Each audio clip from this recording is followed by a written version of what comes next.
మన జరిగినటువంటి neat leak ఏదైతే ఉందో ఆ ప్రశ్నపత్రం లీక్ అవ్వడం వల్ల దేశం మొత్తం మీద కూడా ఒక పెద్ద దుమారం రేగింది. దీని మీద ఇప్పుడు సుప్రీంకోర్టుకి కొన్ని కేసులు అయితే వచ్చాయి పిటిషన్లు. ఆ పిటిషన్ పరిశీలించినటువంటి సుప్రీంకోర్టు కేంద్రాన్ని ప్రశ్నించింది, సిబిఐని ప్రశ్నించింది. దీని మీద మీ అభిప్రాయం ఏంటో చెప్పాలని కేంద్రానికి, సిబిఐకి నోటీసులు ఇవ్వడమే కాకుండా ఎన్టీఏని కడిగేసింది. ఎన్టీఏ అంటే నేషనల్ టెస్టింగ్ ఏజెన్సీ. ఎన్టీఏ 2024లో కూడా కొన్ని అభియోగాలు ఎదుర్కొంది. సరే, అప్పుడు లీక్ అయినటువంటి ప్రశ్నపత్రం విషయంలో ఒక మానిటరింగ్ కమిటీని ఏర్పాటు చేసింది సుప్రీంకోర్టు. ఆ మానిటరింగ్ కమిటీ కొన్ని నియమ నిబంధనలు విధించింది. దానికి ఎన్టీఏ ఒప్పుకుంది, అవన్నీ మేము పాటిస్తాము అని. మరి ఎక్కడ పాటించింది? అవి పాటిస్తే ఇప్పుడు ఎందుకు ప్రశ్నపత్రం లీక్ అవుద్ది? కాబట్టి దీనికి సంబంధించినటువంటి వరకు మీరు ఎంతవరకు పాటించారో దానికి సంబంధించినటువంటి నివేదికలు ఇవ్వండి.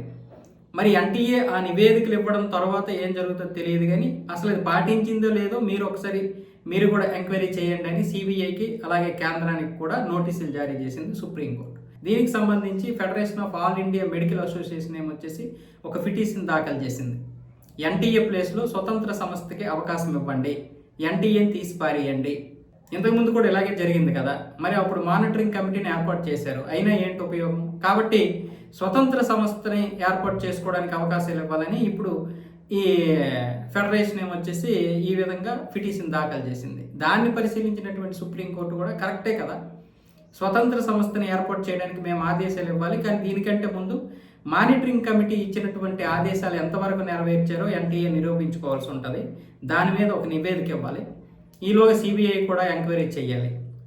ఆ తర్వాత స్వతంత్ర కమిటీని ఏర్పాటు చేయాలా వద్దా అనేది తేలుస్తామని సుప్రీంకోర్టు ఇప్పుడు అందరినీ కూడా కడిగి పారేసింది.